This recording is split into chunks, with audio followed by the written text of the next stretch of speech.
he's moving forward, and I think he's calling Iran's bluff. Can I just ask you about that, calling Iran's bluff? Isn't that when what the president is trying to do is get out of a situation that didn't exist before the U.S. and Israel attacked Iran? The only reason the Strait is a problem is because Iran is using the economic leverage it has with the Strait to really throttle the global economy. Iran knows they're in trouble. Iran has lost everything from the leadership to their missile, drone, and naval capabilities. They're getting desperate. They think they have leverage with the Strait, and they do. If we did not do anything to stop them, not only would they have leverage, they would have even more money than they had before to funnel money to their proxies, even more money to buy supplies for ballistic missiles and continue their nuclear production. I mean, this is something that not just the U.S. should do. The region needs to take part in making sure that the Strait is open. You know, when you think of 20% of oil, 20% of liquefied natural gas, and you've got all of that fertilizer, a third of the fertilizer going through the Strait, what Iran hopes as a win, this is very important, Iran sees winning as putting as much political and economic pressure on Trump and the Gulf allies as they can. This is a game of chicken. It's who caves first. And the Iranian regime is hoping that Trump will cave. Today, he showed he's not. So does that mean that you believe that the U.S. military should be in the region, in and around the Strait of Hormuz, to make sure that these ships can go through indefinitely? Well, where does this end? No, I think that this is just a matter of continuing to weaken the regime. No, we don't want an endless war. This needs to be completed fast. And I think Trump's showing he's not going to wait around for talks anymore to do this. Keep in mind, we've got a lot of the naval military already there. So they're prepared to do this. If they can show that they can demine that strait, if they can show that it's safe to go through, typically 135 ships would go through the strait a day. Now we've got maybe a handful. You've got a backlog of 400 ships. This is affecting the global economy. PP, Jack. Go PP. The Trump administration can manage to get the strait open without Iran having any leverage to hold it hostage, that will be a huge feat, not just for the U.S., but for the region and the global economy. So the Strait of Hormuz is, and what's happening there is a consequence of a war that the U.S. And Israel launched in large part to try to extract uranium that is still there, enriched uranium in Iran, and also to break down Iran's missile program, drone and naval capabilities. The drone and naval capabilities, at least it seems as though, has been successful. They've certainly been depleted, not the enriched uranium. So is there a victory within Iran that still possesses enriched uranium? No, and I think President Trump has said that. He doesn't want Iran to have a nuclear weapon. But keep in mind, the Gulf allies have said, we don't want Iran to have a nuclear weapon. They are pushing to continue this coalition with the United States to make sure that doesn't happen. And I think they are going to have to extract that uranium to make sure that it doesn't happen. This is about what do you do to make sure Iran is no longer a national security threat to Americans? The majority of the job has been done. This is the last bit. Iran decided to talk. President Trump decided to give them a chance. They did what we've seen them do. I saw them do it when I was at the United Nations. Delay, delay, delay. They think the more they can delay, the stronger they get. And they're just trying to weaken the coalition. Yeah, I mean, you've said delaying is winning. So are they winning?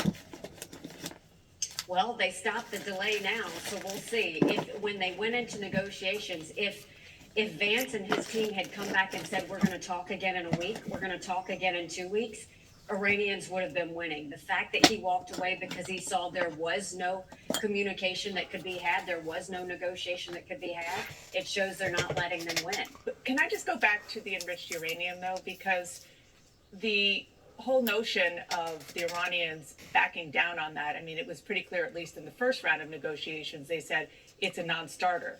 So do you believe that the U.S. military, special forces, and those who support special forces just need to go in and extract the enriched uranium?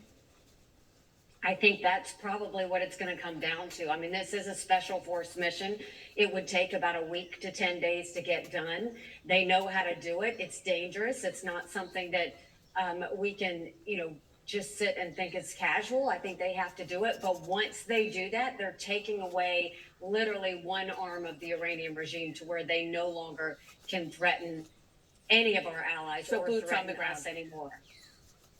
I think they've already known. It's a small special operations force that they would have to do to be able to extract that uranium. Not just any military man or woman could do this. This is special forces for sure. Ambassador, you mentioned China, and I do want to ask about CNN's reporting that indicates not only has China been helping before, but is preparing to deliver new air defense systems to Iran within the next several weeks. Should President Trump raise this with President Xi during their summit next month, or do you even think that that summit should continue, should go on? I think that I question whether the summit should go on, and I'll tell you even this. I don't think President Trump should have changed his national security strategy or his national defensive strategy to take China away as our number one national threat. They moved it and said it was the Western Hemisphere. But if you look at what China's done, I mean, the fact that Trump changed the strategy, but then you also look at the fact that he opened up the NVIDIA H200 chips to China when they are our number one competitor on AI, changed a policy that we had had in place for a long time not to give them powerful AI chips. Then you go and you look at the universities. We knew the students were coming to our universities, working in research, sending information back. He doubled the number of Chinese students that can now be in the US to 600,000. You look at the labs that have been found in the United States, 2 biolabs by Chinese nationals that had things like HIV and Ebola. All of these things combined with the fact that China has now built up their nuclear warheads to almost 1,000 warheads that they'll have in a few years. We can't take our eye off of China. There's a reason they're helping Iran. Trump needs to go to China and say, we're not going to let you have any oil out of the strait. We're not going to allow any of this to happen if you don't go forward and stop what you're doing to help the Iranians. And I don't think he should meet with them until they agree to do that. So cancel the meeting. If China does not agree to stop helping the Iranians, and if China does not stop all of this proactive efforts, I think Trump needs to go with them much more aggressively than he has. Ambassador, I covered your presidential campaign in 2024, and at the time, you said Donald Trump was unhinged and diminished. Do you still feel that way? I think that he has the ability to cause chaos, and I think he has the ability to cause distractions. But I think the way that when I look at how he's managed, the immigration effort, which was a catastrophe, I think he's handled that well. When I look at the fact that he's dealing with our adversaries in a way that's strong and not weak, I think that's incredibly important. I think that a lot of the things that he has done, he's done well. It's just sometimes how he does it that causes chaos. But, now the biggest issue is going to be the economy. We've got to look at our debt. We're at $39 trillion in debt. We'll have $40 trillion in October. Social Security is going to go bankrupt in 6 years. That's going to affect 75 million Americans. Republicans and Democrats need to focus on our debt, on the entitlements, on our economy. It's the biggest issue we're facing domestically right now. Before I let you go real quick, the vice president took on a pretty high-profile role in these talks. Do you think that Vice President Vance should be your party's next presidential nominee? I think it's too soon to tell. I think that primaries are healthy. I think a year is a lifetime in politics. I think we'll be having a different conversation a year from now. Who's going to be in that? I have no idea. Will you? I will not. Okay. Ambassador Nikki Haley, thank you so much for being here this morning. I appreciate it. Thank you. It's great to be with you, Dana. Thanks. And what should the U.S. do now on Iran? The top Democrat on the Senate Intelligence Committee, Mark Warner, will weigh in next. And later, troubling new allegations against a prominent Democratic lawmaker and candidate for California governor. And the fallout is about to get worse. Stay with us. Topsy-turvy, isn't it? Up and down, up and down. Topsy-turvy. Unbelievable in how inefficient that things can become. real quick. Of the global crude oil trade going through this waterway, but just a small fraction of U.S. needs actually making it through this area. Trey, so the seizure of the Strait attempt by Iran violates the law of the sea, which is a United Nations Convention law of the sea. Will we see perhaps NATO countries and other countries in their international response to sort of support the president's effort to blockade ships to force Iran to relinquish control there after we're having to go in and demine it? It's a great question. And look, there are a variety of things that President Trump is ordering right now across the region, not just as it relates to the Strait of Hormuz and this blockade, but broader implications of what is being discussed at the negotiating table. And it's important to take a step back here and look at the topics that we're talking about. We are talking about Iran having a nuclear weapon or not. And that's exactly what the president has been very clear about. He will never allow Iran to have a nuclear weapon. And officials in the region, speaking with Fox News, said, look, Iran was getting closer and closer to a nuclear bomb. Not only did they come to the negotiating table and tell U.S. Special Envoy Steve Witkoff that they had enough highly enriched uranium to create 11 nuclear bombs. When we look at the numbers here, we're talking about 60% enriched uranium. That's just one step away from 90%, which is weapons grade material. And so you have a country that was pursuing a nuclear weapon. There was no reason to be burying their nuclear programs deep underground if it was only for peaceful purposes. And then you have a country now that is trying to choke off the Strait of Hormuz, and the president isn't going to let either of those things happen. He gave them a chance at the negotiating table, and after 21 hours, they were not able to meet what were reasonable requests from the United States. And again, an olive branch that was presented by the Trump administration, allowing the Iranian regime to stay in place. We talked about this earlier, but it's a very important point. The Iranian economy and their current infrastructure is in free fall as a result of the success of Operation Epic Fury, and it will continue to get worse. Remember, there was a time before Operation Epic Fury began where there was discussion inside of Iran about moving the capital because they couldn't even get water to their own civilians.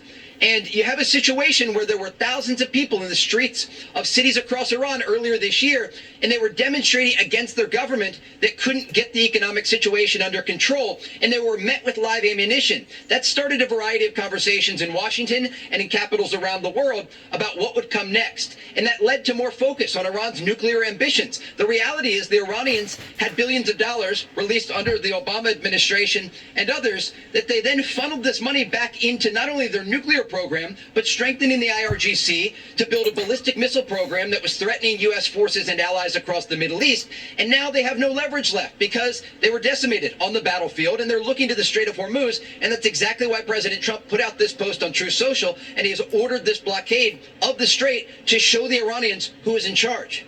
Trey, one final question. Was this articulated during the 21-hour negotiating session as the stick? We certainly served up the carrots and articulated those, but do you know if this was presented to the Iranians as what would be a next step? Because it certainly comes as a surprise to the West in these recent moments. We don't know many of the details out of the negotiations yesterday. It's all very fresh. But I can tell you that regional sources say the Iranians made a major mistake at the negotiating table. They believed that the United States would fold. And obviously, the Trump administration went in with very clear objectives, and the Iranians were unwilling to meet those objectives, namely their nuclear program and getting rid of that enriched uranium. This is a key component to build a nuclear bomb, and regional sources and sources in the U.S. have been very clear. If you allow Iran to keep the enriched uranium and the facilities that allow them to create enriched uranium, they will continue to try and create a nuclear bomb, and everything would go back to square one. And so that's exactly what the president is trying to avoid here. He gave the Iranians a chance at the negotiating table to make a good faith deal and get rid of that enriched uranium and open the Strait of Hormuz as they are supposed to do as it relates to international law. And they've been unwilling to do both of those things. And that is why at this very moment, the region is once again on the brink of military conflict because Iran is unwilling to make a fair diplomatic deal. Just extraordinary. Trey Yingst, thank you so much. Thanks, Trey. Stay safe. So our next guest served 5 presidents as a mediator and played a key role on Iran nuclear negotiations. Former Ambassador Dennis Ross joins us now. So great to have you. Thank you for joining us this morning, Dennis. So how significant is this decision by President Trump?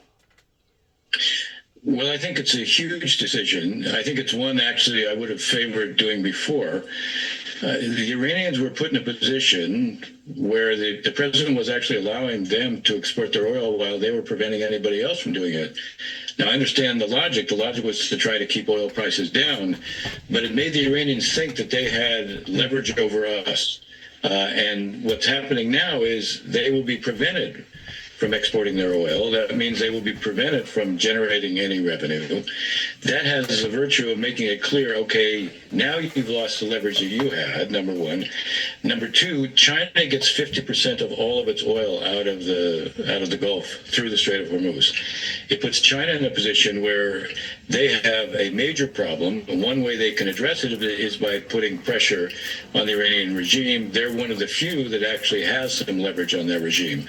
So I read this as a move that makes sense from the standpoint of trying to turn the tables on the Iranians, trying to demonstrate that they do not have the lever they thought they have, put them in a position where they're going to be denied the revenue that they were generating, ironically, throughout this conflict, and increase the Chinese incentive to find a way out of this.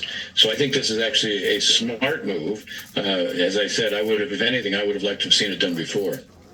Dennis, you advised multiple presidents, to include President Obama, on the Mideast situation and Iran in negotiations. Did you ever think that there would be one like President Trump that was willing to take them head on, confront them, and back it with hard power, as we have now seen the U.S. military just wipe out Iran's Navy, Air Force, missile capacity? Look, one of the most interesting things that we should be mindful of and also recognize, American presidents, Republican and Democratic alike, and the international community accepted Iran creating thresholds that were unacceptable. And every time they created one of these thresholds and a new baseline, everybody said, well, it doesn't rise to the risk of going to war. But every time that happened, they changed the baseline. I'll give you a great example. During the Biden administration, the Iranians, after the Israelis hit one of their centrifuge assembly plants, said, okay, because of that, we're now going to enrich to 60%. 60% is near weapons grade. It's a near weapons grade fissile material, and you had the Secretary General of the IAEA, the nuclear watchdog agency, who said there is no justifiable civilian purpose to enrich to 60%. No justifiable civilian purpose. And yet the world lived with it. So each of these thresholds that was established, the world accepted. Sooner or later, if you didn't act, this is where we were going to be. So now the president has acted, taken away their sense of impunity. We did have to think through their ability to choke off the Strait of Hormuz. We've seen the impact that has internationally. It is an international waterway. It's not like the Suez Canal or the Panama Canal that were man-made, built in sovereign countries. This is an international waterway through which everyone must be entitled to move. Exactly. And if they're not, you change fundamentally the rules and you make it, whoever has the might to be able to control that, they'll do it. Might makes right. That can't be the way we operate internationally. Ambassador, you wrote earlier that before this breaking news announcement, that either militarily or through negotiations, the Iranians must give up control of the strait or face the world isolation, sanctions by all. Do you see, after now this breaking news announcement and decision by our president, that we will receive global support? Will we receive NATO support? Will we receive Gulf ally support in the way of sanctions toward Iran? For sure, we're going to see it from the Gulf states. We should see it from the European allies. As I was suggesting, we should see it from the Chinese. Yeah. They depend on this even much more than the Europeans. So this is actually a moment to sharpen the Chinese interest in. This should be, there should be a Security Council resolution that makes it very clear the straits cannot be closed. Iran needs to be politically isolated. They need to be economically I think, isolated. And militarily, if this has to continue, that will continue as well. I do think the potential to change the Iranian calculus goes up now that they're not able to generate revenue. They were making a lot of money the last couple of weeks because they were able to sell oil when others couldn't at a much higher price. Well, right now, that revenue will be choked off. Real quick, final question. We often look at Iran and we think that they do not act rationally because we don't understand why they act the way they do. But the truth is, usually countries are acting rationally in a way that maybe we don't necessarily understand. What is their reaction going to be to this? And what is kind of the worst case scenario of how they might respond to this? The worst case scenario, first of all, I think your point is right. There's a tendency to apply our rationality to others. They see it through their own kind of lens, which may not seem rational to us. The worst case is they decide, okay, if we can't export our oil now and can't generate revenue, we will attack the most sensitive targets among the Gulf states. We'll go after their oil facilities as a way of putting pressure back on the United States to ease this on us. We have to be as capable as we can be in terms of defending those capabilities. We don't want to see in Saudi Arabia or the UAE or Kuwait, we don't want to see, or Qatar, we don't want to see what are soft, high-value, energy-related producing targets hit in a way that disables them for some time to come. And Iran, I think if you ask me what's the worst case, I think we have to be prepared. That's what they may try to target right now. So this thing can spin out of control unless we're capable enough of preventing that. Do you think they would blow up their own Karg Island? Sure. They won't do that, but they'll go after everything that's in the Gulf states. So Karg Island for them is what they need to be able to hold. Our blockading is an alternative to us seizing Karg Island. Right. We can seize it, but then our forces there would be quite vulnerable. This is a much smarter move than seizing Karg Island. Former Ambassador Dennis Ross, thank you very much for joining us. Thank you, sir. My pleasure. All right. I disagree with the assessment that they would be willing to blow it up. It would be the last resort, but I feel like if they would be willing to blow it up, in other words, they would reach a state of embarrassment, destitute, that they would basically commit suicide to themselves rather than surrender. Because these people has made it up in their minds that they're not going to bow or bow or give in. And what they don't understand is that all these other different powers is going to overpower them. You got to realize that oil is power. Oil produces money. Money is power. And they was going to blackmail the world by controlling the Strait of Hormuz, and that's under international maritime laws is against all time laws. Like the guy was talking about, it ain't like the Panama Canal that was dug, or some other areas that was purposely channeled off or dug. This was a natural form of body of water that has been there for thousands of years, and now all of a sudden you're going to take control over that body of water? No, not this way.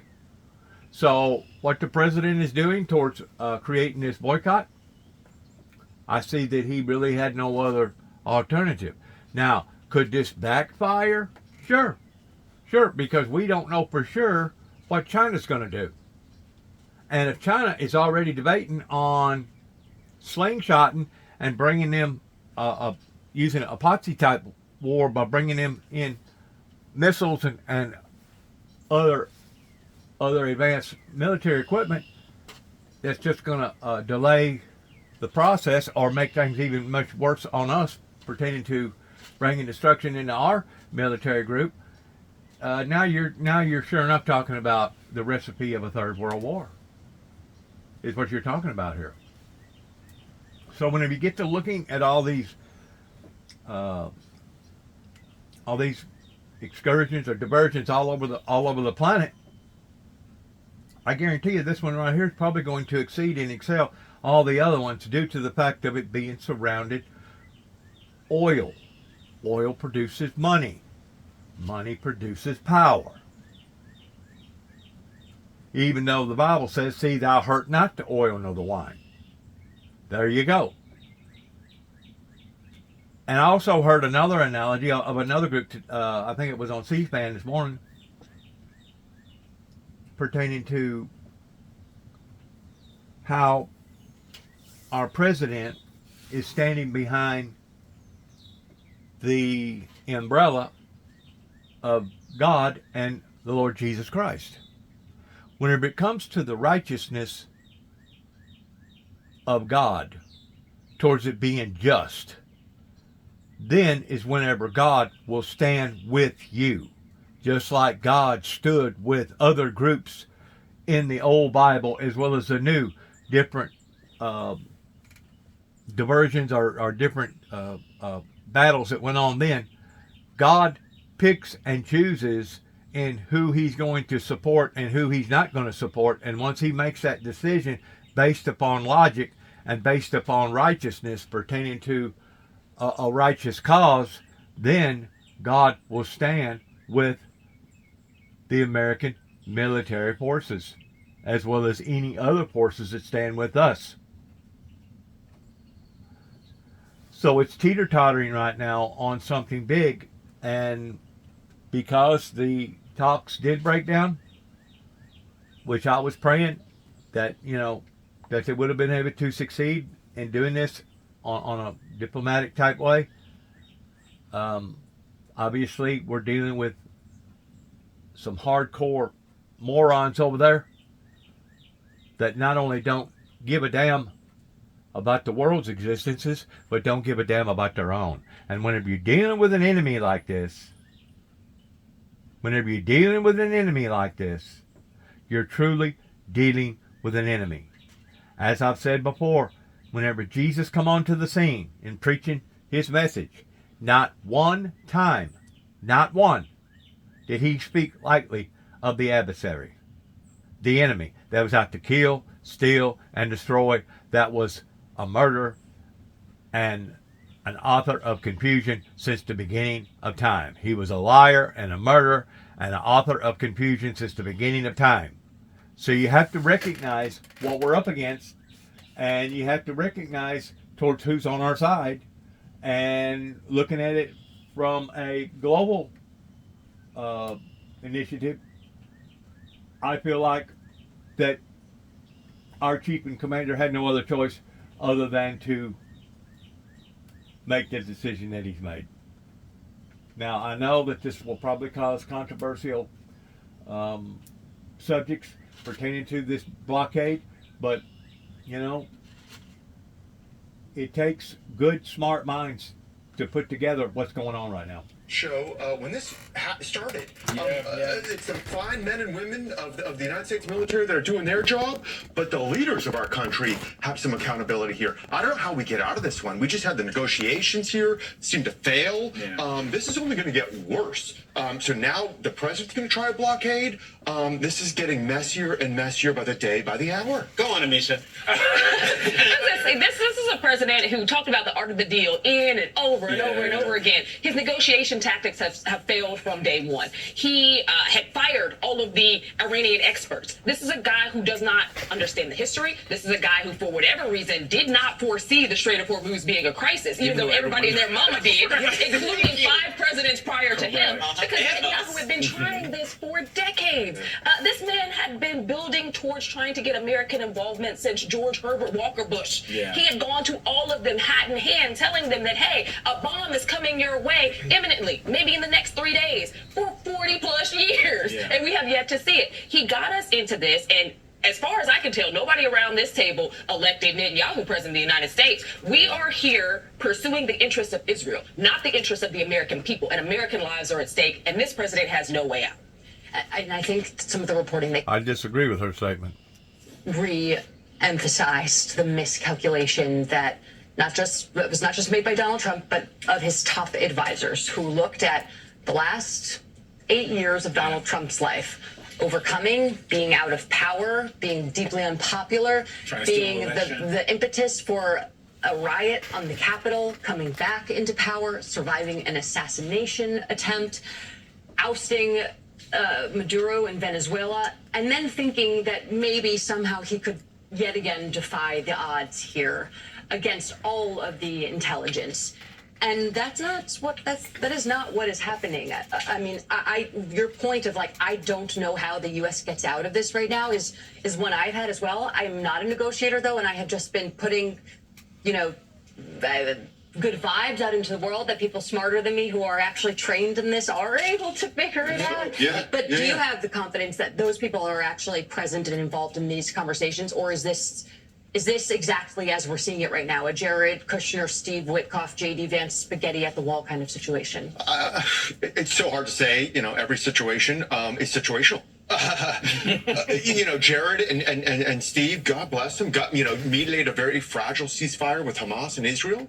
Let's see if they can get the job done now. But right now, the president is at war with Iran, with his cabinet, with MAGA influencers, with some of the elected leaders, maybe even the Pope. That's a lot of battlefronts that we're talking about right now. Battle after another. Meanwhile, the economy, continues. Consumer sentiment down, gas sky high. It's very messy out there. So, how does it get better internationally and domestically? I'm not sure this White House knows right And what now. is Jared Kushner's qualification other than filling his pockets? I'm sorry. This is a guy who's the son-in-law of the president. This is a guy who has no foreign policy experience. Be mindful. He came from a real estate and a finance background. This is a man who is, his only qualification, according to the president, is that he just happens to be Jewish. I'm sorry. That does not make you someone who is qualified to handle some of the highest stakes negotiation this nation has ever seen. But the key thing here is the president's son-in-law has many business interests in the region, which has been my major question. Why is the son-in-law of the president with major business interests, Matthew, at the negotiating table? Is he actually negotiating on behalf of the United States, or is he negotiating on behalf of his personal financial interests? Is that a reasonable question? Yes. The short answer is yes, absolutely here. And, we talk about Israel. Where's he getting a lot of his money from? Saudi Arabia. So let's just, clear that one up here. As he did in the first administration as well. Was a paid staffer at that time, now on the outside, volunteering. If he can get the job done, God bless him. But right now, there are some questions that remain about the work and about his side work, The only which job is he's the trying to business. get done is enriching his pockets for him and his family. I want to move away from the foreign policy of Iran and get to how it's affecting the domestic policy. But as you said, consumer sentiment hits the record low. Inflation fears rise. This is a headline from our pals at CNBC. When you look at economist YouGov poll handling prices, approval for Trump's handling of inflation since taking office, January of 2025, 45% approved, 29% approved now in April of 2026. A lot of people have stopped approving of the way he's operating in Iran. All of this stuff is happening at the same time. It's affecting the way that the American people can live their lives. It's obviously affecting the way they view Republicans in the House because they're so connected to Donald Trump and Donald Trump himself. As you look to, Amisha, November, which every day it feels further and closer at the same time somehow, what is the argument for Democrats?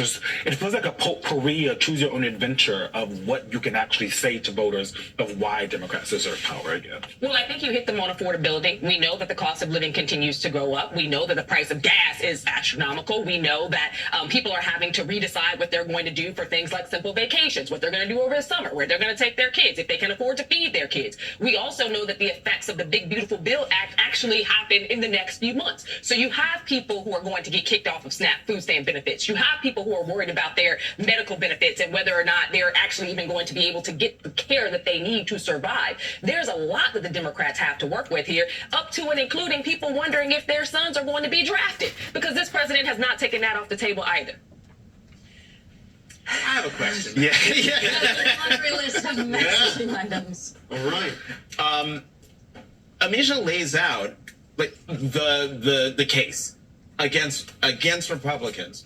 going into the midterm elections, I just wonder, are Republicans going to do anything to defend themselves against the president who has done so many things to make their electoral lives that much harder? I mean, again, we're here in the nation's capital.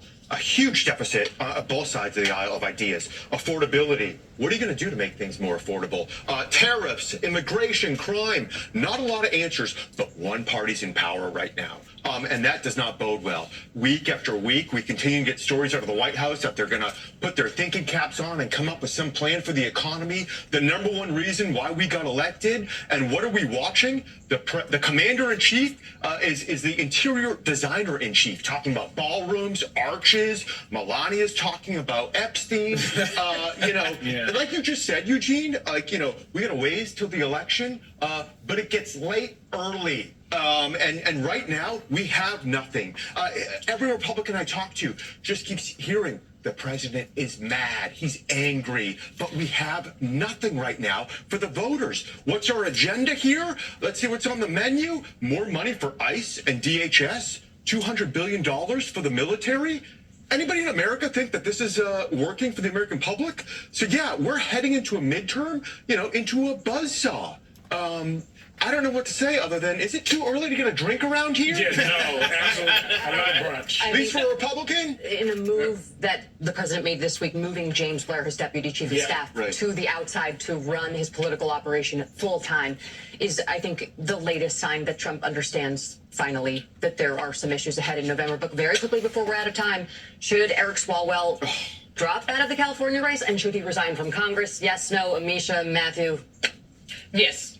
We say we believe, but he both. Yes to both. This is a guy who unfortunately has now had verifiable sources come out with some very devastating things. And I'm not talking about philandering. We're all in D.C. Me and philander day in and day out. I'm talking about the accusations of rape. That is a very criminal activity. And the fact that, that came out, and it's unfortunate considering the time frame. He was ahead. He had all of these endorsements. There is no way to bring that back. If he does not, they run the risk of losing that seat. Yeah. I mean, what do we say? There's no IQ test for Congress. The bums are on both sides of the aisle. Tony Gonzalez. Although we should know, not accused of rape, but accused of taking advantage of his power and having inappropriate relationships with staffers, one of whom committed suicide. Yeah. Different accusations. But again, what's going on here? We got a lot of problems in this country, and just the personal baggage that some of these people bring to town is awful. And I think Amisha said it well. Time to go. Read the room. A lot of questions, including what Jared is doing, but the issue isn't his religion, it's his proximity to power, trying to make money, and to be very clear. Yep. Amisha Cross and Matthew Bartlett, thank you so much for joining us this morning.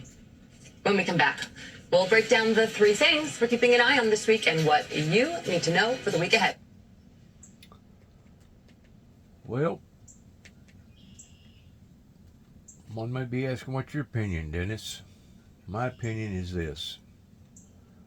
Whenever you have leadership quality people that cannot obviously see the trees for the forest whenever it comes to long-term planning, not identifying the problems and having to choose between the lesser of the two evils, you're going to have controversial debates like you just got through hearing, either on one side or the other, in bringing up Tom, Dick, and Harry about every problem that we've ever experienced. And the way that you do it, it's a reflection towards Rome. Rome wasn't built in one day. The way that you do it is one step at a time. That's how you succeed in accomplishing anything. One achievement at a time. Process of blockading any and all ships trying to enter or leave the Strait of Hormuz. Other countries will be involved with this blockade. Iran will not be allowed to profit off this illegal act. Of extortion. They want money, and more importantly, they want nuclear. Additionally, and at an appropriate moment, we are fully locked and loaded, and our military will finish up the little that is left of Iran. The president will be speaking live to Sunday Morning Futures host Maria Bartiromo for his first interview since that announcement, and talks fell through in just minutes from now. Maria joins us now. So great to see you this morning. Good morning. Good morning. Big news here. Very big news. We have major developments this morning with the president directing the Navy to begin this blockade of ships in the Strait of Hormuz. This is very important because Iran tried hard to extort the global economy and take over securing the Strait of Hormuz. It is not working.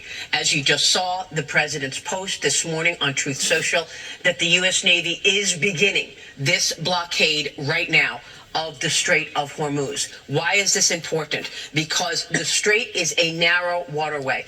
Typically, the strait is the choke point where 20% of the oil and gas of the world is traveling through this strait. And as a result of what you are seeing this morning with the Navy beginning this blockade, it will be able to stop ships. What we are seeing as a result, we are seeing a complete diversion. You're seeing major super tankers change direction and go to the Gulf of America for oil and gas. The president was very clear in his address to the nation a week and a half ago. He said that the United States right now is operating at 95% capacity. He said that the United States right now is producing more oil and gas than Saudi Arabia and Russia combined. And if you remember, he said it twice. He said, let me say that again. The U.S. is producing more oil and gas than Saudi Arabia and Russia combined.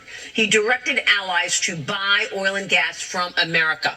Now, the U.S. and allies are increasing their naval presence in the Strait of Hormuz right now to indicate to the world that, yes, Iran wanted the strait closed, it will then be closed, and all the traffic will be redirected to the Gulf of America, where the United States will up its capacity and up its sales of oil and gas to the rest of the world. There is a second front developing right now in this war, and that second front is about the economy. The United States military has destroyed the economy of Iran and will continue to do so. The president has talked a lot about helping the people of Iran. As much as this is decimating Iran and its economy, it is helping the people of Iran on the other side of this. So, major developments this morning with the United States beginning this blockade of the Strait of Hormuz, directing all traffic toward the Gulf of America, directing the U.S. to continue upping its capacity of production because the U.S. is right now, even before this situation, producing more oil and gas than Saudi Arabia and Russia combined. So the president will join me momentarily to give us more on all of this. Sorry, go ahead. Well, we'll see. I just want to jump in there, Maria, because you did such a good job of laying out the impact to Asian markets, specifically China, and where this is headed. But just as we analyze things right now, is it becoming more and more apparent that the leverage that Iran thought it could hold over the Gulf states in taking the strait hostage that has existed for decades, are we now really learning in real time that they didn't ever have that card to really play? That is exactly right, Griff. The Iranians tried to play their best card that they thought they had by securing and dominating the Strait of Hormuz. But President Trump outthought them and outmaneuvered them. That is the bottom line here. Now, I'm glad you mentioned China because this is a very critical part of this story. Here we go.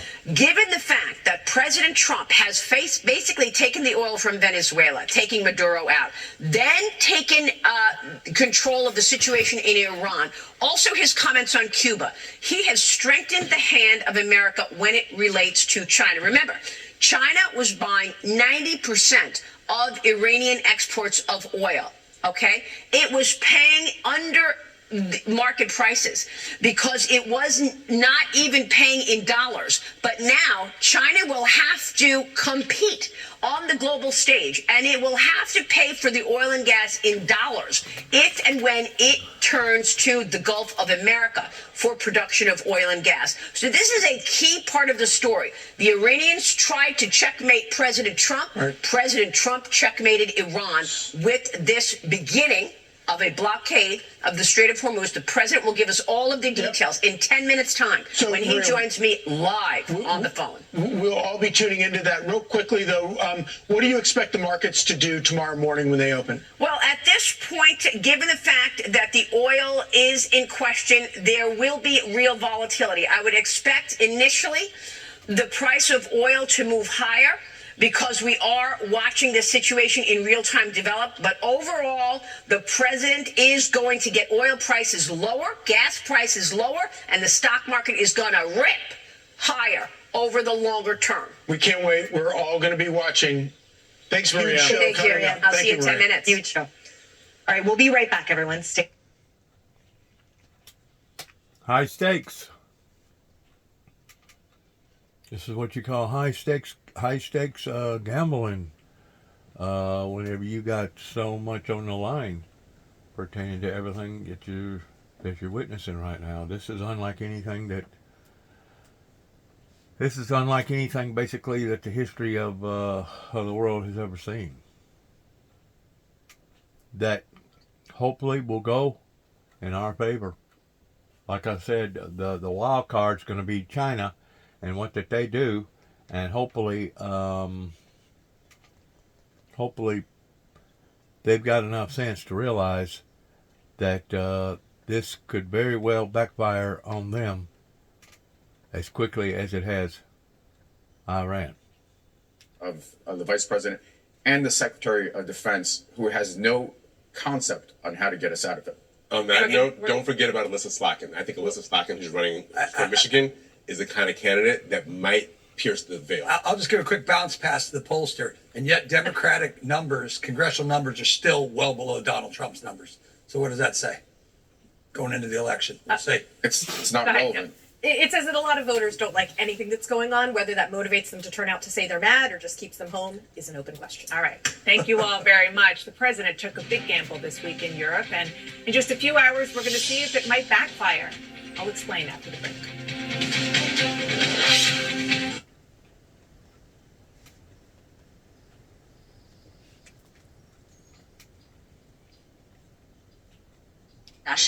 Here to discuss this now with us, the latest in the Middle East and what's next on his show, the Hill Sunday host and News Nation political editor, our friend Chris Steirold. Good to see you, Chris.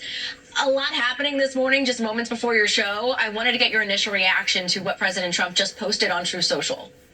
Well, the idea of having United States naval vessels blockade this strait is significant, no doubt, but it's also a question of who are we really blockading? And if the answer is only Iranians, right? If the answer is we don't care we're not trying to do this to China, we're not trying to do this to other countries, then maybe that's sustainable, as the president would say.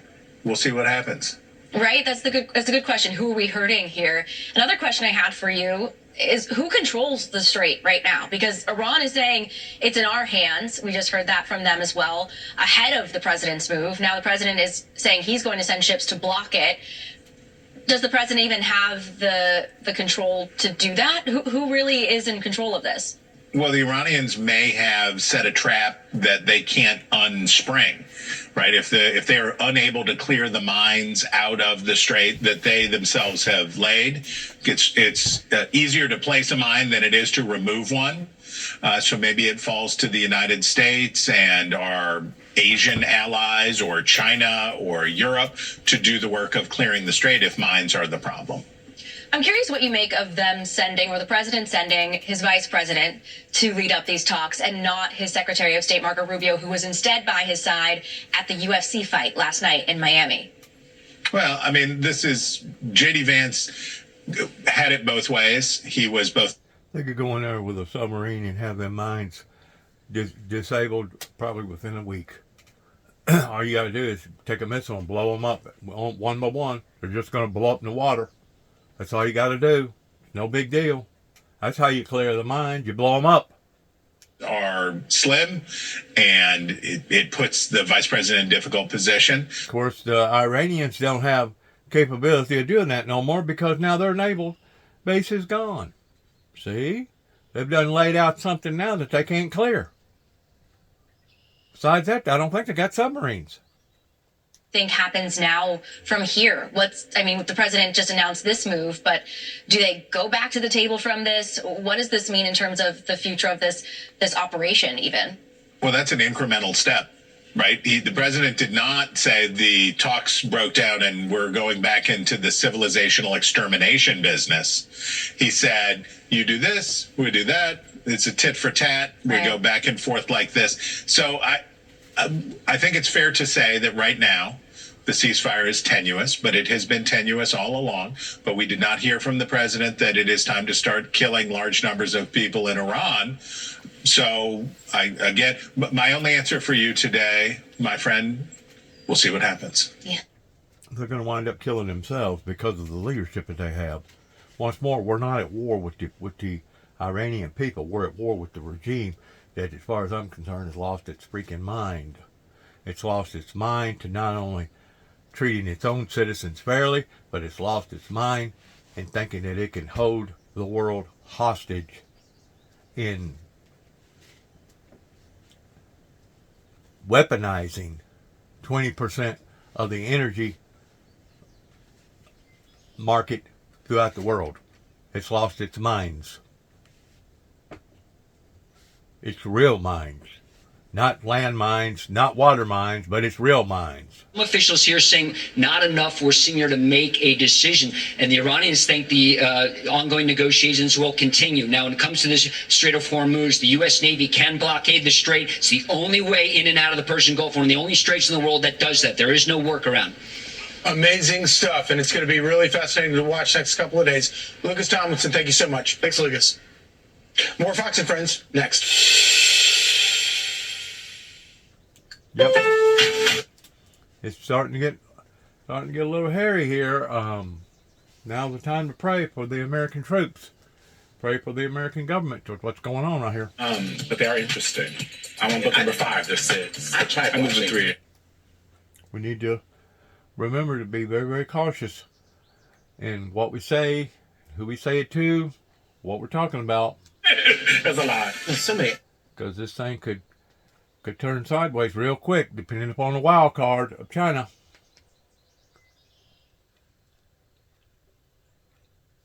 And more. That's all coming up at 12 Eastern. Stay with us. Keep in mind the wild card is the one that threw that corona crap at everybody that got totally out of hand to begin with. They was the ones that played that card because of their own people standing up against them. And he sort of gave an indirect timeline of next 24 hours. So, of course, this type of rhetoric makes the market nervous. Among the session's stock moves, tech shares led the gainers, with the Philadelphia Semiconductor Index touching a record high. Shares of Broadcom advanced more than 4.5%, while Nvidia added 2.5%. U.S.-listed shares of Taiwan Semiconductor Manufacturing, the world's largest contract chip maker, rose about 1.5% after it beat first-quarter revenue forecasts. And shares of cloud infrastructure firm CoreWeave surged nearly 11% following its announcement of a multi-year agreement with Anthropic. Also on Friday, the Labor Department's Consumer Price Index, the first major inflation indicator released since the onset of the war, showed consumer prices logged their largest monthly jump in nearly 4 years due to an expected spike in energy prices. And a report from the University of Michigan showed consumer sentiment plunged this month to a record low, with near-term expectations dropping to their lowest level since May of 1980. Discarded human hair and strings are creating dangerous traps for pigeons. Here's more. These native New Yorkers are certainly numerous, but not always much loved. Even so, at least some residents worry about the perilous faced by pigeons. That includes discarded strings and human hairs that can wrap tightly around the bird's feet, causing severe injuries or even death. Michael Cavaliere is a staff member at Wild Bird Fund, and he's on a journey to help the pigeons. Yeah, that's human hair just in the environment, and they get their toes trapped, gets tangled all over their toes, and it causes this type of severe injury and toe loss. This string is on here pretty loosely. If left alone, it might cause injury, but we can take this off and just let.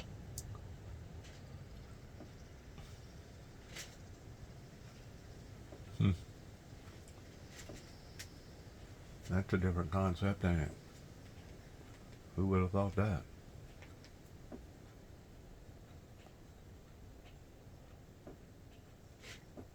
Who would have thought that? Human hair.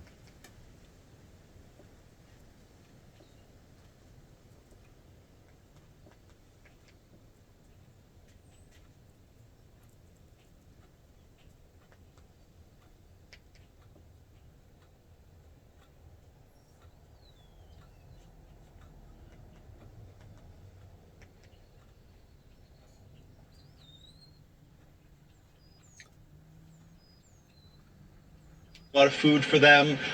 They have to contend with, human beings, cars, pollution, lead in the environment, all of these things that can take them out, right? And I don't know, it just seemed, seeing a pigeon with both of their feet tied together by a string, right, and they're just trying to make it, it is kind of heartbreaking. And it's something as simple as just picking them up and cutting that thread and taking it off, giving them their life back. It's really powerful. When a bird is in need, they can't help themselves, right? So I think it's important for people to help where they can. That's true. But what the world's facing right now, they may want to be concerned about helping themselves, because from all indication, it's only going to get worse before it gets better. I hate to say it that way, but that's the way it looks.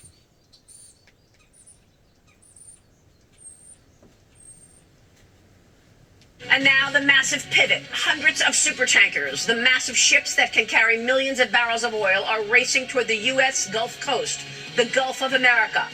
That is the Gulf of Texas and Louisiana. They are coming from all directions, taking direction from our Commander-in-Chief. One, buy oil from the United States of America. We have plenty. We have so much. We produce more oil and gas than Saudi Arabia and Russia combined. Think of that, Saudi Arabia and Russia combined. And that number will soon be substantially higher than that. Coming up, the Commander-in-Chief, Donald J. Trump, will join me live in moments. Coming up right here. Also ahead, Ohio Congressman Jim Jordan, former Deputy National Security Advisor Victoria Coates, and California gubernatorial candidate Steve Hilton. All ahead. It's all right here, right now, on Sunday Morning Futures.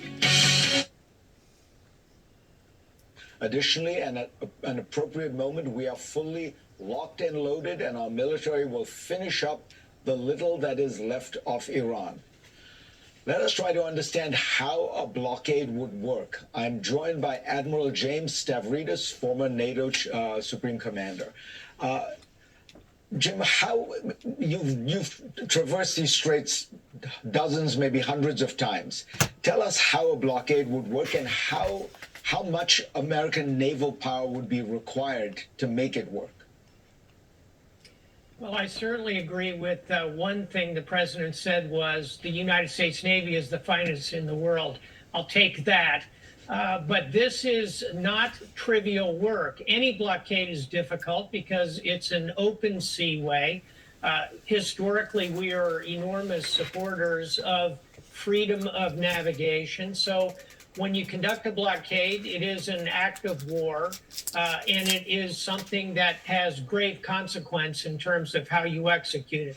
As to how many ships you would need, I'd say if I were the admiral in command and Admiral Brad Cooper is the CENTCOM commander, 50. He will probably want to put 2 aircraft carrier strike groups. So that's 2 carriers. So he has plenty of air cover up above him. And then he'll want about a dozen destroyers and frigates. All of this would be arrayed in the southern part of the Gulf. All the way down outside the Gulf would be the U.S. forces. And then inside the Gulf, Fareed, you've got probably half a dozen American warships, and you'd want to bring in the Emirati Navy, the Saudi Navy, So you try and bottle it up on both sides. Bottom line, this is a big task and it's a big gamble. So final thought here, what's the play? Why are we doing this? I think is going to be the question on most people's minds. And it's an economic squeeze. So if you think of this on a scale that runs from doing nothing, walking away from the table, ceasing hostilities, that runs to destroying the civilization of Iran, an economic blockade like this is right in the middle. It puts economic pressure on Tehran without destroying the oil facilities, which you'd want to preserve into the future. So big, complicated undertaking, hardly a trivial move on the chessboard we've been watching. And so far, Jim, Iran has found asymmetrical ways, often quite cheap, to to maintain its control of the strait by essentially just spooking insurance companies enough that there is no traffic. Is there an asymmetrical? Is there something the Iranians can do? What do you imagine would be their kind of countermeasure? Let's do it from the inside out. So let's look at the strait itself. The asymmetric play there would be smuggling. It would be trying to run the blockade. Think what the Confederate South did in the United States when Abraham Lincoln put an enormous blockade around the entire southern states. It's pretty porous, and so they could certainly try smuggling. That'll be very difficult. Secondly, they could put more mines in the water. Fortunately, CENTCOM has destroyed, according to reports, 90+% of the 5,000 pre-war mines, but Iran could put a lot more mines into the water, and they could come off small boats or dhows, which are the ubiquitous indigenous craft of the Gulf. Moving out from the Gulf itself, I would start to really worry about cyber. And what I mean by that is, here's China, an expert cyber nation, alongside Russia, another expert cyber nation. Here's a way that they could assist Iran by using cyber. And all of this, Fareed, as you've reported on over the last couple of months, comes at a time when AI is making cyber tools much more accessible and available. So this emerging strain of cyber threat is one stream, and then aid from Russia and China is another stream of threat. It's like in Ghostbusters. You don't want those streams to cross. So there are three things they could think about. Jim? To me, that was the most important point by far. And I want to ask you about that, and I will get to NATO as well. But, Mr. President, you wrote on Truth Social this morning saying that we will begin the process of blockading any and all ships trying to enter or leave the Strait of Hormuz. And at some point, we will reach an all being allowed to go in and all being allowed to go out basis. Right. So tell us what you're trying to accomplish with this blockade, all in, sir. All out. Yep, it's called all in and all out. There'll be a time when we'll have them all come in and all come out, but it won't be a percentage. It won't be a friend of yours, like a country that's your ally or a country that's your friend. It's all or nothing, and that'll be that won't be in too long a distance. No, we're just bringing the ships up. We got a lot of ships, so we're bringing them up. We think that numerous countries are going to be helping us with this also, but we're putting on a complete blockade. We're not going to let Iran make money on selling oil to people that they like and not people that they don't like or whatever it is. It's going to be all or none, and that's the way it is.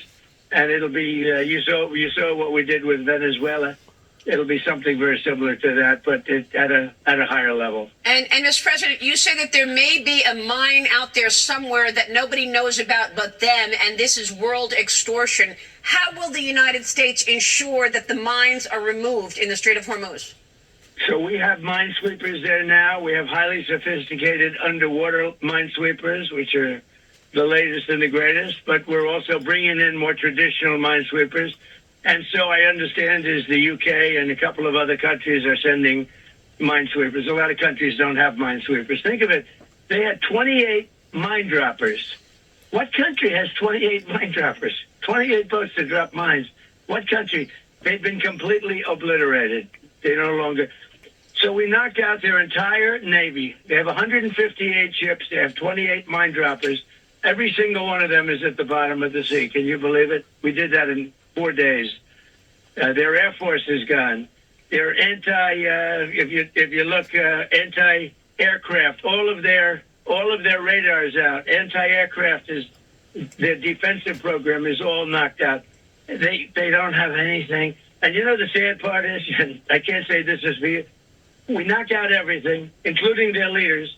Their military's gone, everything's gone. Their missiles are down to a trickle by comparison. You know, we knocked out thousands of missiles. We knocked out hundreds of places where the missiles are built, different parts. They're pretty much gone. Probably they say 85, 82%, 85%, who knows what it is, but we knocked them out. We knocked out where they make the drones, and the drones are less effective now. And also we have new machinery to kill the drones. You saw that. The computerized bullets, they call it, and also lasers. The laser melts the drone. It's a beautiful thing to see. So we have a lot of stuff. But think of it. We win this thing conclusively. Even yesterday they were saying that was a complete obliteration. And when you read the New York Times, you think they're doing well. Oh, they're fighting very hard. It wasn't a hard battle. This was a very easy battle militarily.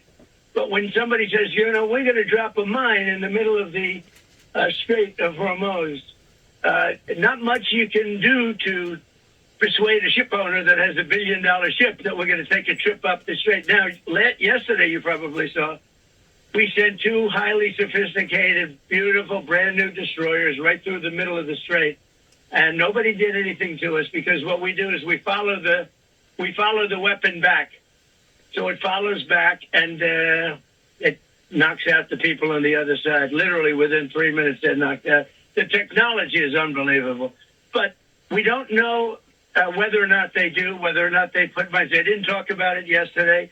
My inclination is to have a few. And I will tell you, it was a good meeting yesterday, really a good meeting, except for one problem. And it's 95%. They want to have nuclear weapons. It's not going to happen. And this is a key point, Mr. President. For those people out there who have not been following it as closely, can you explain to those people why it was critical for the United States to go into Iran? Can you articulate what was behind that move that was so important for the U.S. to go into Iran? Yeah, so easy. The easiest question you've asked me so far. They can't have nuclear weapons. They have nuclear. They want to enrich what they have. They want to enrich more.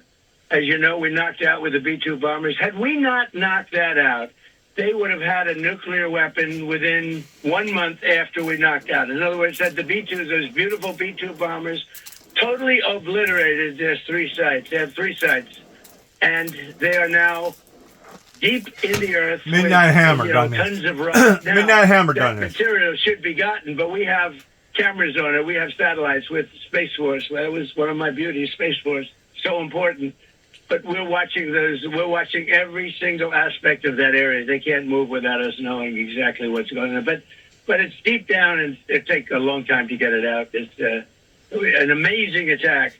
Had we not done that, they would have had, within 1 month from that date, they would have had a nuclear weapon. Right. If they had a nuclear weapon, they would have used it on Israel and the Middle East. Look, they went after 5 countries that were sort of neutral, I guess. I don't know how friendly they were, but they weren't in the line of attack. They dropped on UAE probably 1,800 missiles. They dropped on Saudi Arabia a lot, and they dropped on Qatar a lot. They dropped on Bahrain.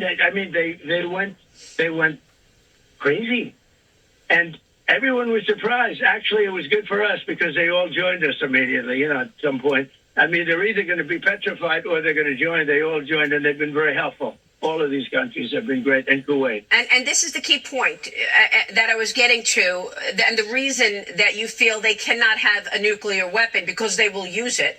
And that's what I wanted you to explain to the audience.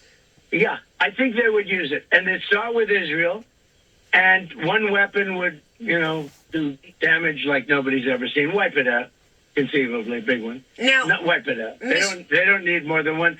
And then they go after the Middle East, and then they'd eventually come here, okay? And we're not letting them come here, and we're not going to let them. We have great allies over there. I'll tell you, those 5 countries, look at the Israeli relationship. Look at the incredible partnership we have on this. And, as Bibi Netanyahu said, we're we're the big brother and they're the small brother. And, it's been a very effective team. What we've done literally in a matter of days, within 3-4 days, Iran essentially was wiped out. And it's so sad, though, when the press says they're fighting bravely. They're not fighting bravely. They have no anti-aircraft. We fly over there at will, can take out anything we want. As you know, last week I said we're going to strongly consider knocking out their power plants and the rest of their bridges. We took down their big bridge, but we just did that because we were having good discussions.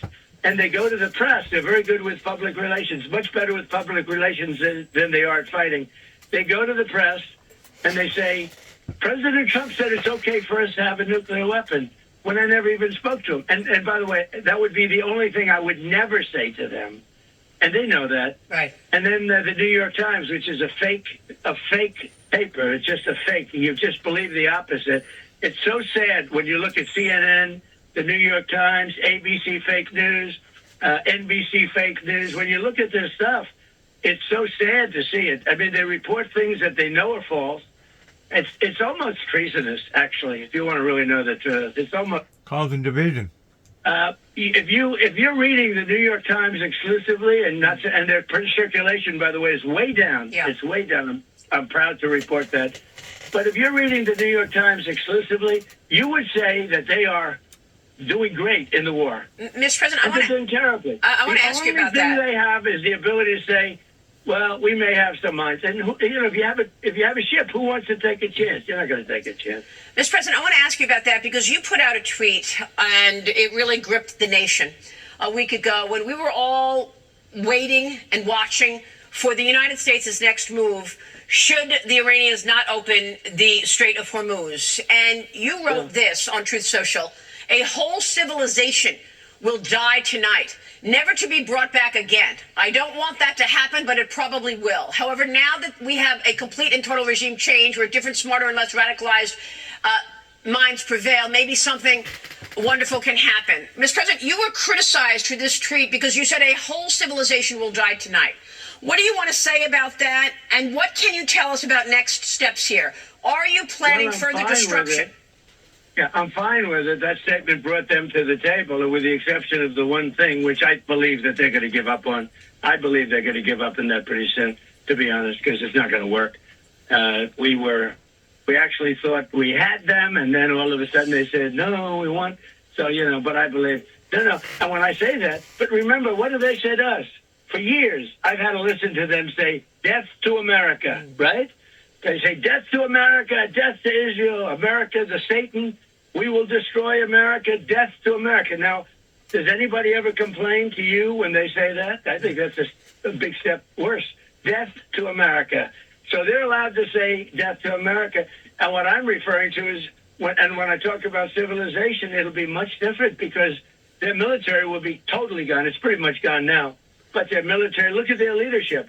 We have had regime change because the people we dealt with yesterday were, frankly, very smart, very sharp, very good. I think they were smarter than the people from before, Khomeini and that group. Because look what it got them.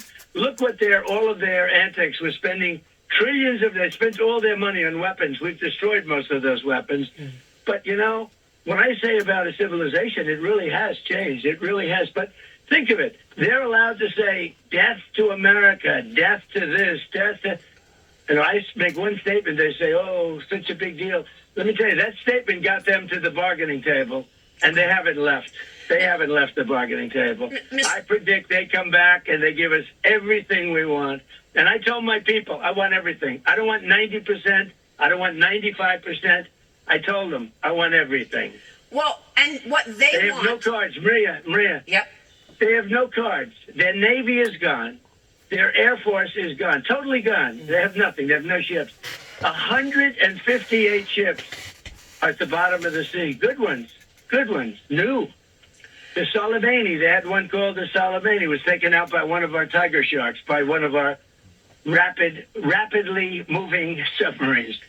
It's amazing. Our military is so good. Do you know our military is a 94% approval rating now? Well, Congress has a 14%. The media has a 12%. When I started, the media had a 92% approval rating. Now they're down to 14%. Wow. And I'm very proud of it because they're very dishonest. Mr. President, I see what just took place in terms of our NATO allies pushing back and not supporting you and the United States. And I see what has happened with our Gulf allies in the Middle East who do not want a bully in the Middle East any longer. Are you expecting those Gulf allies to help you in this blockade in the Strait of Hormuz? Oh, yeah, what sure. other countries are going to they've join already that? started. So the Gulf states, now you could say they're much closer, so maybe they have to do it. But, you know, they also could stay out. But they made a mistake when they started lobbing missiles at them. And here's the good thing. The Gulf states, they are rich and they have a lot of Patriots. Our Patriot missile, which is an anti-missile missile, and it's unbelievable.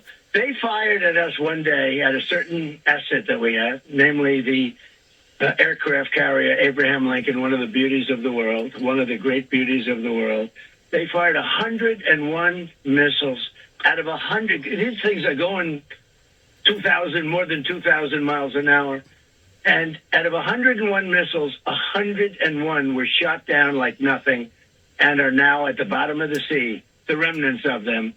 Think of it, 101 missiles shot. In a short period of time, all 101 were knocked out. So we have the greatest military equipment. We have the greatest people. We have the strongest military in the world by far, and everybody sees it, whether it's Venezuela or what we've done with Iran. And when I read, you know, the fake news, talking about how well Iran's doing. They're not doing well at all. They're getting killed. I could take out Iran in one day. I could take out in 1 hour. I could have their entire energy, everything, every one of their plants, their electric generating plants, which is a big deal. And I hate to do it because if I do it, it takes you 10 years to rebuild. They'll never be able to rebuild it. And the other thing you take out are the bridges. I took out one just to show them because they went public with a statement that wasn't true. They admitted it. I say, I'm going to take out a bridge. And I took out a bridge. And that was the end of that. Now they've been really behaving quite well. But in 1/2 of a day, they wouldn't have one bridge standing. They wouldn't have one electric generating plant standing. And they're back in the Stone Ages. I'd rather not do that. But I do believe they're going to come to the table on this because nobody can be so stupid as to say that we want to have nuclear weapons and they have no cards. They have no cards whatsoever. So if they do not give up that effort, is that the plan? Will you further destruct Iran? Yeah, I will. If they don't give that plan up, yeah. I'm not in huge hurry. What we want to do is we'll open up the strait. But the ships are coming up to the United States. Let's talk about that. I've been inviting everybody. It's pretty good. Let's talk about that, Mr. President, because you referred to a post that hundreds of super tankers are headed to the Gulf of America to buy oil and gas from the U.S. What can you tell us about that, sir? Well, I can tell you that it used to be called the Gulf of Mexico. That's what I can tell you. Now it's called the Gulf of America because of me. One of my little things that I did, you know, one of my little sidelines. And it's a great honor. People are so happy. You go to Louisiana, you go to Florida, you go to these states, Texas. They're so honored by it. I used to say, why is it the Gulf of Mexico when we have 93% of the frontage? And, you know, it fronts 93% in the United States. I said, I think I'm going to change it to the Gulf of America. What a beautiful name. And I did. And I give a lot of credit to Google because once I filed the papers, I did it. And Google Map, once Google Map changed, you know, did it, it was a done deal. But we had lawsuits, we won everything, and it's now the Gulf of America, which I'm very honored by. But do you expect super I might tell you, I was thinking about calling it the Gulf of Trump, and I decided not to do it. I think maybe it was a wise. I think that one maybe wouldn't have worked out. I'm not so sure. You'll have to tell me. But I was thinking about. It's going to be called the Gulf of Trump. And then I said, you know, that's not going to play too well. I think you're You know I'm kidding. You're being facetious. I know that, Mr. President. But what about oil exporters? Tell me about this. Because do you expect empty super tankers to go to the Gulf of America, to go to Louisiana, go to Texas? Well, they're already coming. Well, Texas, they're going to go to Texas. They're going to go all along our shoreline. I mean, we have the biggest ports, and they're going to go. Remember this, and this is pretty amazing. This is my time. That we were When I came into office, we were third and fourth in energy and in doing exactly this, the oil and gas and other things. Now we're bigger than Saudi Arabia, bigger this, and we're bigger than Saudi Arabia. Add Saudi Arabia with Russia, and add another country in there, whichever one you want. We're bigger than all of them combined. Think of that. That's all because of Trump. And when Biden inherited that system, he changed it. Then he tried going back to it because the oil was going up. You know, you remember it was going up $7, $8, etc. But look at even now. We have to get rid of this nuclear threat. And people in our country have oil. People in other countries are getting hurt. One of the things that most amazes me, though, the Strait is for Japan, where they get 93% of their oil. You know that, Japan. South Korea gets 45% of its oil. These people haven't helped us. I say, are you guys going to help? And, you know, we have 45,000 soldiers and 50,000, respectively, at those two places. 45 and 50,000 soldiers. We guard them and protect them. And when we want a little help, they don't help us. And when we wanted help from NATO, they don't help us. And we paid, I don't know if you saw, almost $1 trillion toward NATO in a very short period of time to protect them against Russia, mostly. Yeah. And then when we're there, and, you know, Biden, I wouldn't have done this. You wouldn't have had the Ukraine problem, and Russia would have never attacked Ukraine. But under Biden, who was an incompetent president, he was grossly incompetent. Look, the election was rigged. You know that. I know that. Everybody knows that now. And it's all come out, and it's coming out. But under Biden, if you take a look at what happened, when he was president, that's a war that would have never happened. Russia attacking Ukraine. Yeah. And I ended 8 wars, including Pakistan. You know, Pakistan was great yesterday. They were the ones that really facilitated the meeting. Right. But they thanked it. Every time I see them, they thank me. They say, we're going to have a war with India. And as the prime minister said very openly to everybody, between 30 to 50 million people would have been killed. And I got it ended. I said, if you guys are going to have a war, we're not going to do any trading with you. Well, and believe it or not, I got it ended because of tariffs. Mr. Which President, the Supreme Court was not nice to me about. is this all going to be enough? The blockade in the Strait, the opening up capacity in the United States is this going to be enough to lower the price of oil and gas, sir? Well, it's going to be eventually. It's going to be lowered. No, it might not happen initially, but it's going to go down. When this is all over, look, the stock market, the Dow hit 50,000. It was supposed to be in 4 or 5 years. They said it won't happen during his term, but it'll be maybe 4 or 5 years. It hit 50,000 in my first year. You know it better than anybody. You cover it better than anybody. The S&P hit 7,000 in my first year. Before my first year, you know that. And I said to myself, "Oh, here we go. I got to stop this country from having a nuclear weapon. You want to see a stock market go down? Let a couple of nuclear bombs be dropped on us, or frankly, any place else, and you'll see a stock market that goes down." So the stock market has not gone down very much at all. Gone down a little bit, much less than I thought. And frankly, the gas hasn't gone up as much as I thought. But regardless, even if it did, we have to stop this group of people from having. And again, it was worse because Khomeini was a total, radical. I'll be nice, maniac. He was a maniac, and you can't let them have a nuclear weapon. Right. So I just have the greatest economy ever. Everything's going along, and I say, I'm sorry. I tell my economic advisors, I say, I'm sorry, fellas. We're in great shape. We have to go and take a little journey down to Iran, and we have to stop them from having a nuclear weapon. They all said, we agree. So do you believe the price of oil and gas will be lower before the midterm elections? I hope so. I mean, I think so. It could be, or the same, or maybe a little bit higher. But it should be around the same. I think this won't be that much longer. They're wiped out. They're wiped out, and you don't get a fair shake. You don't get. We need a free and fair press in this country, and I don't even know why people would do that. Why would they say how wonderful they're doing militarily? They're doing so well. The country is wiped out. We lost one airplane, and we captured the 2 pilots. How about we saved those 2 pilots? Unbelievable. Which no other country has the capability of doing. Usually when that happens, countries wave goodbye. They say, lots of luck, because you're going deep into enemy. Yeah. We went 7 hours into. It was a 7-hour flight. Yes. To go in and get them. We had one of the roughest areas, one of the most dangerous areas in the world, and we got both of them. It was incredible. But extraordinary. We got both of them. And thank God that for our military, and I know that you rebuilt the military. Amen. Now, Mr. President, before you go, it was you who did the maximum campaign against Iran in your first term. Is it going to be back to the maximum campaign? You deemed them the leading sponsor of terrorism. And I have to ask you about all of these efforts and the impact on China. What you've done in Venezuela, Iran, even your comments about Cuba. Where does that put China as you approach this meeting with Xi Jinping next month? Sure. Well, in the maximum campaign, you can't do any more maximum. We've wiped out their whole country, essentially. The only thing left, really, is their water, which would be very devastating to hit. I would hate to do it.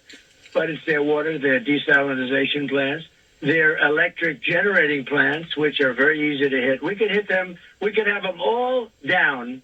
And I mean, down like you couldn't have electricity for 10 years because it takes you 10 years to build those plants from scratch. You'd never probably be able to build them again. And the bridges. So that's really the only thing. We still have some more missile manufacturing plants. We know every one of them. We will do that. We still have other things. But when you talk about maximum, I think, outside of those few things that are remaining, I think I pretty much maxed out. You are very, very violent and vicious. I don't want to have you against me. I'll tell you what you say. I think we pretty much maxed out other than those few items. And we still have some plants left. We had another week left to knock out the rest of the plants, but we were knocking them out fast. As far as China is concerned, China can send their ships to us. China can send their ships to Venezuela. We told them, buy from Venezuela. We have a lot of overcapacity. We'd sell them, and we'll probably sell it for even less money. I have a very good relationship with President Xi of China, and we work together very well. They're paying us substantial money, as you know. We've never got money before. I listened to this Gordon Chang. He has no idea what he's talking about. We have been very tough on China. Tough but fair. And, it's an amazing place. But I have a very good relationship with China, and they've been doing I put tremendous tariffs. I put 100% tariff on all Chinese cars coming in, and that's destroying Europe. They're destroying Europe because they're taking away so much business from Mercedes and BMW, etc. And we don't have any Chinese cars in our country because they would have destroyed General Motors, Ford. They would have destroyed these companies if they did it.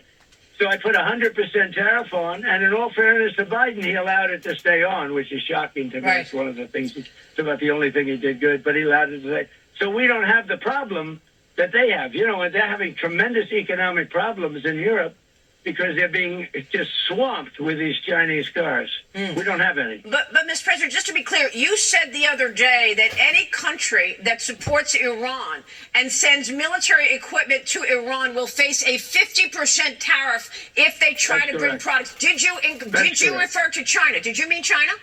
Yes, and other people, but yes, China too. Okay. If we find that China, because I hear news reports, so a news report doesn't mean much to me because they're so fake. But I hear news reports about China giving the shoulder missiles, what's called the shoulder missile, anti-aircraft missile. I doubt they would do that because I have a relationship, and I think they wouldn't do that. But maybe they did a little bit at the beginning, but I don't think they would anymore. No. But if we catch them doing that, they get a 50% tariff, which is that's a staggering amount. And did you want to say anything about our NATO allies in terms of what comes next for them, given that, is it time for them to call Iran the leading state sponsor of terrorism? And what are you going to do because they did not help in this effort? Well, NATO is shameful. I didn't go wild at it. We didn't need any help. I would actually say, if you want to help, great. If you don't want to help, that's okay. And they said, oh, well, would rather not, sir, would rather not. They weren't there for us, If I would have done it with force, maybe I could have gotten them to come in, but they would have come in really begrudgingly, and they would have stayed way behind. Now, I'm very disappointed. Look at the United Kingdom. I love the United Kingdom. My mother was, as you know, born in Scotland, and love it. But Mr. Starmer, PM Starmer said, we'll send the equipment after the war is over. I said, you don't need equipment when the war is over. You need the equipment before the war starts or during the war. He said, no, we'll send it after. He made a public statement that we will send equipment after the war is over. It was that will, that's a Neville Asinizing. type. Asinizing. And Germany, the same thing. He said, we didn't start this war. Well, we helped them with Ukraine. It would have never happened if I was president, by the way. We would have had the problem with Russia and Ukraine, but, we had an incompetent president. But Germany said, he talked all about that we demand, and strong, we demand that this war stop. But most importantly, he said, we didn't start the war. Well, we didn't start the war with Ukraine, but we helped them. I mean, Biden gave them $350 billion. I'm not giving it. I sell things to NATO, and they do what they want with it. I guess they give it to Ukraine, but I sell things at full price. Yeah. And we sell it to NATO, and they do what they want with it. But think of it. To make that statement after we've spent $350 billion, they made a statement. The German statement was bad, but all the statements were bad. No, we have to re-examine NATO because they weren't there for us. And let me tell you, and I've said this for 25 years, they weren't there for us, and they won't be there for us. Yeah. They weren't there for us. This is just a military operation. This is not a hard thing for us. We are so much more powerful. I rebuilt our military in the first term. I'm using it in my second term. Yeah. And we have the greatest military anywhere in the world. And now I was right with spending all that money on the military. We have the greatest military in the world. We have the greatest equipment in the world. And it's amazing what we've been able to do. You look at Venezuela. Yeah. We're doing so well with Venezuela. Great time to have Venezuela. And by the way, Venezuela now is making more money than they've ever made before. And we're participating in those profits. Right. Well, Mr. President, we want to respect your time. I know how busy you are this morning, and I know that we will have part 2 of this interview this week at the White House. So I want to thank you so much for calling in and breaking all of this news this morning, sir. I will see you this upcoming week in the Oval Office, sir, for part 2 of our interview when we discuss the broader issues and the impact on the economy, sir. Thank you, Mr. President. Thank you very much, Maria. Thank you. Bye. There you go. There you go. That will end this particular recording. God bless America. God bless our troops, and God bless our endeavors towards which way that we go from this moment on. In Jesus' name. And may heaven help us all. And shalom.